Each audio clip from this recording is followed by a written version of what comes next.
Hello, everybody. Thanks for tuning in and a happy Sunday to you. It's Whimsy with Tarot with Whimsy, and we're glad you could come along for the ride.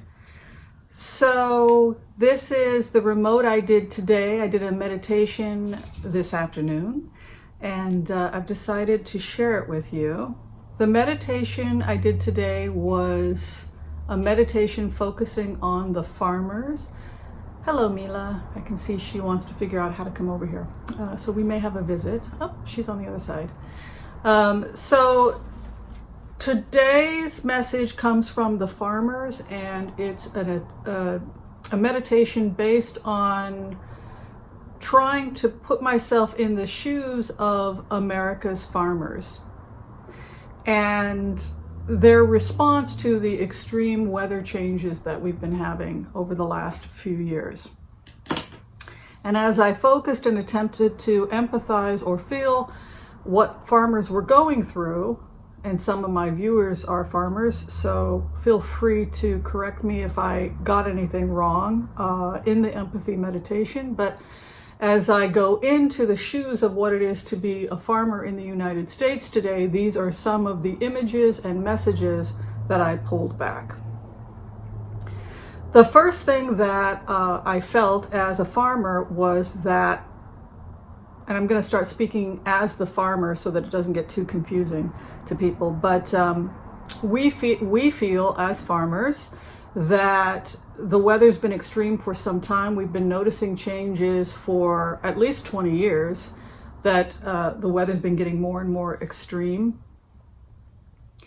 And at first we were kind of naive in the sense that we were asking the government for answers, and we were kind of getting the runaround. Sometimes they would give us answers. They were talking out of both sides of their mouth. We kept wanting to know what kind of relief we were going to get, what kind of answers they had for whether or not things were going to get better, things were going to get worse, or how we could improve the situation as we saw it. So some of the problems we're having is we're seeing a lot of extreme floods and droughts, and that's creating a problem with our irrigation systems. So the first image I have as I meditate on what it's like to be a farmer, as I try to put myself in the shoes of the farmer, is I see that I planted a field. I planted a field, and as a farmer, I know when I need to plant because I know the land, and I know how the land gets when it's planting time. There's a time that you intuitively know it's time to plant. And we all communicate. All the farmers talk to one another. So we know when we're supposed to plant, when the planting is supposed to happen, when the soil is right. But this year, and what's been happening a lot lately, is that we'll plant when it's supposed to be the right time to plant, the soil is right, everything is right, and then 6 weeks later, a massive flood will come in. Flooding will happen, and then I've got to pull out my irrigation system, which is not set up to deal with this kind of flooding. Some of us have old irrigation techniques we're using that really are not set up to deal with this kind of, we need disaster relief is what we need. And so when I go out into my field, which is a swamp right now, all the stuff I planted weeks ago is now drowned, and I've got to use my old irrigation system to pump out the water.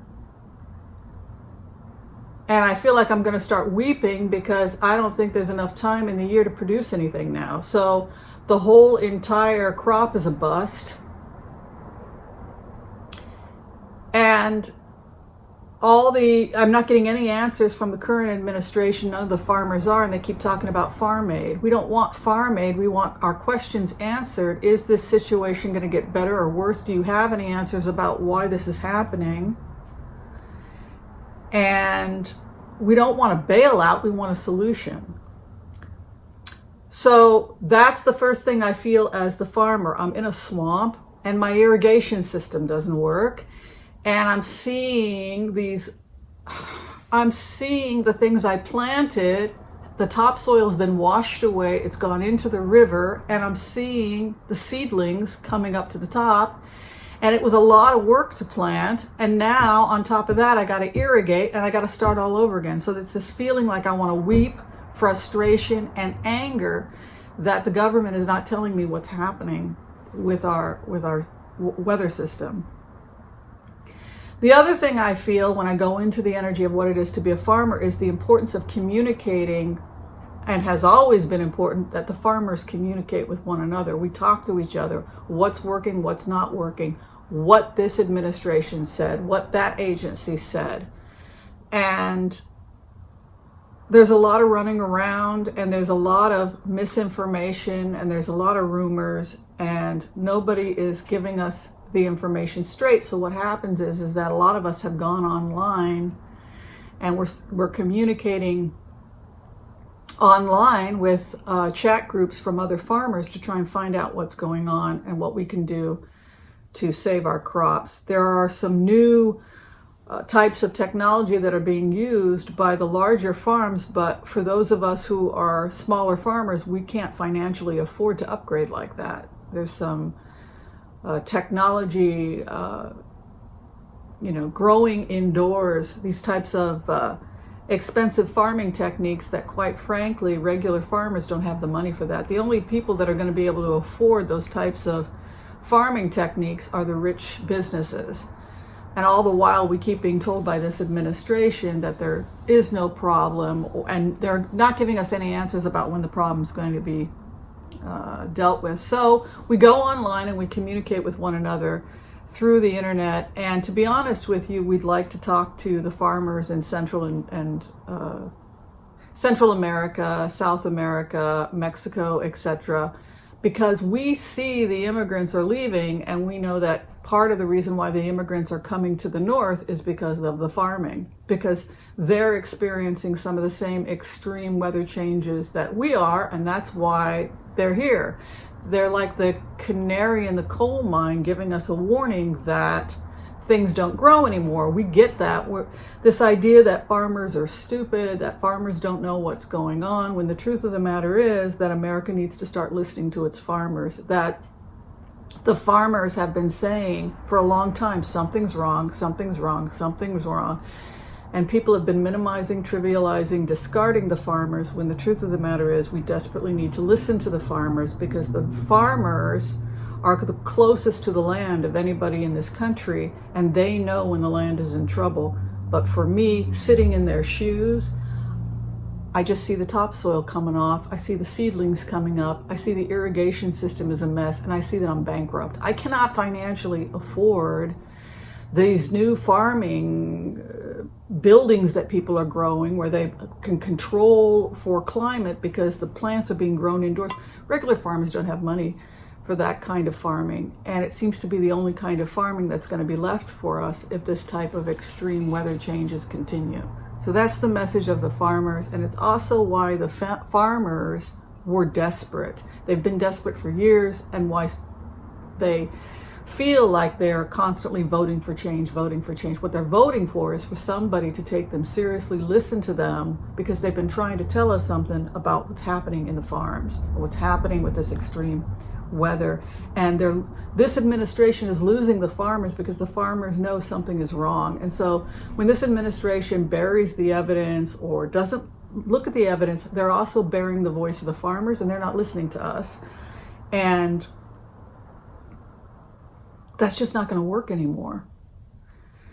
So this is why we're now starting to communicate, or try and reach out and communicate to farmers in other countries, other neighborhoods, and also find out what's happening in Guatemala with these migrants. We do want to know if they're experiencing some of the same stuff that we're experiencing here in the United States.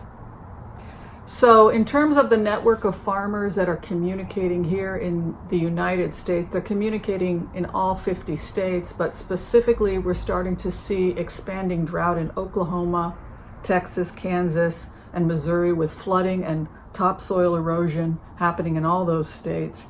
Illinois is getting hit. Minnesota, Michigan, and Pennsylvania as well are starting to get hit. But the main area that the farmers are concerned about are Oklahoma, Texas, Kansas, Missouri, and to some extent Illinois, with the other states also being partially affected. In terms of the southeastern United States, I also saw some concerns with flooding coming in off the coast, and also with some of the Gulf states with these floods. And as I had said, the winds are coming. So it feels like, I know there was a couple of windstorms that came in and 1,000 miles was decimated. That came out, 3 days ago? And so that's more of this energy I've been feeling. This is Whimsy talking now. That's more of the energy I've been feeling of this extreme weather and the winds coming and the winds coming. But if you're asking me what the answer to the problem is, it's communication and getting involved. In plainer words, what I see a lot on this channel is people sitting back terrified saying, when is this administration going to leave? When is this administration going to leave? The focus is not the administration. The focus is that all of us collectively have sat back and not been as involved as we need to be in our local communities, in participating in local politics, global politics, and reaching across the aisle. We need to talk to our farmers. We need to talk to people whose worldview is different than our own so that we can try and find solutions. And as long as we're bickering and demonizing one another, this boat's going to sink. And so the message from the farmers is, you need to listen to us. There's a problem. We've been communicating with farmers in other areas. We have a serious situation on our hand and nobody is listening to us. So that is the message from the farmers. And the message that I feel is that we cannot wait for somebody outside of us to save us. We can't wait for this administration to save us. We can't put our head in the sand and pretend that global warming or extreme weather, or call it what you will, isn't real. Because if we don't deal with the problem now, we're going to be in a very serious situation in a couple of years. And the answer to the problem is that we have to get involved, that we have to do something. So I'm going to go ahead and throw cards today for what the week will be like. I'll go ahead and show you the cards. And then after that, if you want to stay tuned, we'll be giving away money. We raised $600 for charity. Thank you, everyone. If you've sat and watched the commercials from beginning to end, this channel is dedicated to being part of the change we want to see in the world. And so the donations, the money raised for this channel is given to charity. So so stay tuned after this video if you'd like to see where your money is going. All right, let's go ahead and see what the week is going to be like. What is the week going to be like?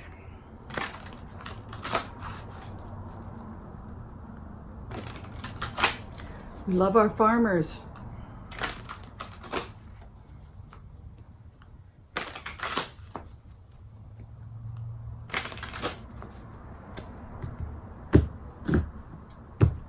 This is the new chair my friend helped me pick out from Wayfair, and I really love it.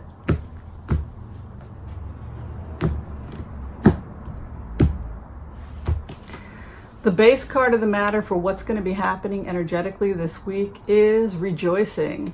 Rejoicing and frugality.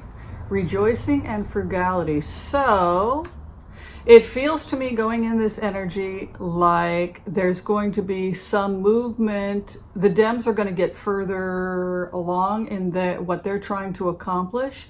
And there's going to be some retreating on the part of the Republicans.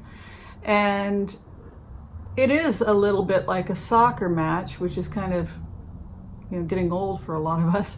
But there seems to be some victory that's going to be celebrated that the Democrats are going to be enjoying. And it has to do with finances and possibly holding the purse. And it possibly has to do with the purse strings, which the Democrats have control over in the House. What is over us? This is Trump's card. a air sign male, often military, cold. Like I said, the King of Swords is the Ice King. He appears in blue ice. And I always say the inverted King of Swords is the scariest king in the card chart. But we have a King of Swords moving in, and what's crossing him is fighting, exchange of ideas. But this can also be really an exciting, productive time when people are just taking all of their ideas and taking the best of those ideas and seeing what they can make of them. So others have seen this as a war card. I don't see it as a war card. Nobody's hitting anybody. They're, so one interpretation is, oh no, they're just actors constructing a stage for a performance. I read that interpretation once of this card, but nobody is actually hitting anyone. No one looks angry. And so while it may appear on first glance to be a war, it's actually people working together in order to construct something. So it's an exchange of ideas, diverse group of people coming together to exchange ideas. What is above them? It's about the budget. So I think what we're going to be seeing this week is negotiations between multiple people coming at the budget from multiple viewpoints. And Nancy Pelosi is holding the budget over the head of Mitch McConnell and saying, you better start opening the Senate to vote on some of this stuff, or I'm going to withhold the money. That's kind of how it feels going into this energy and what we sit in victory. A victory card regarding issues of the money, and in terms of former relationships unhealthy, the end result is moving on, or the wish card. So it just feels like these old dynamics, these old alliances are weakening as new negotiations for the budget develop and require more negotiation between people of diverse backgrounds. Where we are at right now, heartbreak. Nobody can come to an agreement. Heartbreak can also be a feeling of betrayal, like somebody else came in and messed things up regarding what? Again, money or messages of money. The hope and the fear. Who will be victorious? Who will win? We got to move away from that, who's going to win, towards how can we coexist in a way that's going to help us all survive and thrive. So, but there is still this competitive aspect. Magician for power offers. Final outcome is the Ace of Cups, which is offers of peace, offers of negotiation. A transformation is coming. The Death card, and the Death card. Confusion is starting to happen with this administration, as if they have lost control of the narrative. Hope and fear, a judgment is coming down with these new alliances, and it leads to a new partnership. So it feels to me, going into this energy, like the executive branch is more and more moving towards negotiation and resolution and working with the House and the Democrats. We're going to start seeing less division and more cooperation, particularly when it comes to the budget. But what I feel from Nancy Pelosi going into this energy is a feeling like, I will not open up funds and I will not open up this budget until you bring these bills to the floor, to the Senate floor. So that seems to be the power struggle between Mitch McConnell and Nancy Pelosi. All right, I want to thank everybody for watching today's Sunday remote, and looking forward for the week. Thanks for watching, everyone, and we'll see you next time. Take care. Bye-bye. Okay, so now that you are back, you can see my friend here is taking a nap with her baby. This is my favorite part about being the Oracle of Whimsy. It's that I get to get together with all of you and give money to the charities that we collectively as a community support, because we are part of the change. We encourage people not to sit back and wait for something to save us. We in the Whimsy community have decided to save ourselves through acts of kindness.